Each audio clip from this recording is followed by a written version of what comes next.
অবৈধ বাংলাদেশিদের ফেরত পাঠাতে সম্প্রতি বাংলাদেশের সঙ্গে ফাস্ট ট্র্যাক রিটার্ন চুক্তি করেছে যুক্তরাজ্য। এই চুক্তির আওতায় অ্যাসাইলাম আবেদন প্রত্যাখ্যান হওয়া বাংলাদেশি নাগরিকদের দেশে ফেরত পাঠানো হবে। অ্যাসাইলাম আবেদন প্রত্যাখ্যান হওয়া ব্যক্তিদের সংখ্যা 10,000-এরও বেশি হতে পারে। বৃহস্পতিবার এক প্রতিবেদনে এ তথ্য জানিয়েছে ব্রিটিশ সংবাদ মাধ্যম দ্য টেলিগ্রাফ। প্রতিবেদন মতে, অ্যাসাইলাম আবেদন করে ব্যর্থ হওয়া আশ্রয় প্রার্থীদের ফাস্ট ট্র্যাক রিটার্ন চুক্তির অধীনে বাংলাদেশে ফেরত পাঠানো হবে। গত বছর প্রায় 11,000 বাংলাদেশি ভিসা নিয়ে ব্রিটেনে প্রবেশ করেছেন শুধুমাত্র স্থায়ীভাবে দেশটিতে থাকার ইচ্ছায়। এরপর আশ্রয়ের আবেদন জমা দিয়েছেন তারা। টেলিগ্রাফ বলছে, অভিবাসীরা গত বছরের মার্চ থেকে আন্তর্জাতিক শিক্ষার্থী, কর্মী বা ভিজিটর ভিসায় ব্রিটেনে এসে রাজনৈতিক আশ্রয় দাবি করছেন।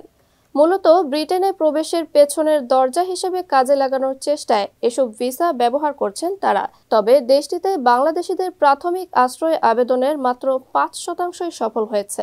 অর্থাৎ 10,000-এরও বেশি বাংলাদেশিকে যুক্তরাজ্য থেকে ফেরত পাঠানো হবে।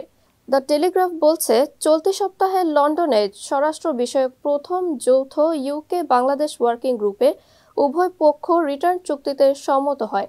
এই চুক্তির অধীনে ব্যর্থ আশ্রয় প্রার্থীরা ছাড়াও বিদেশি নাগরিকদের যারা অপরাধী এবং যেসব ব্যক্তি ভিসা নিয়ে ব্রিটেনে প্রবেশের পর বাড়তি সময় অতিবাহিত করেছেন তাদেরও নির্বাসন করা হবে।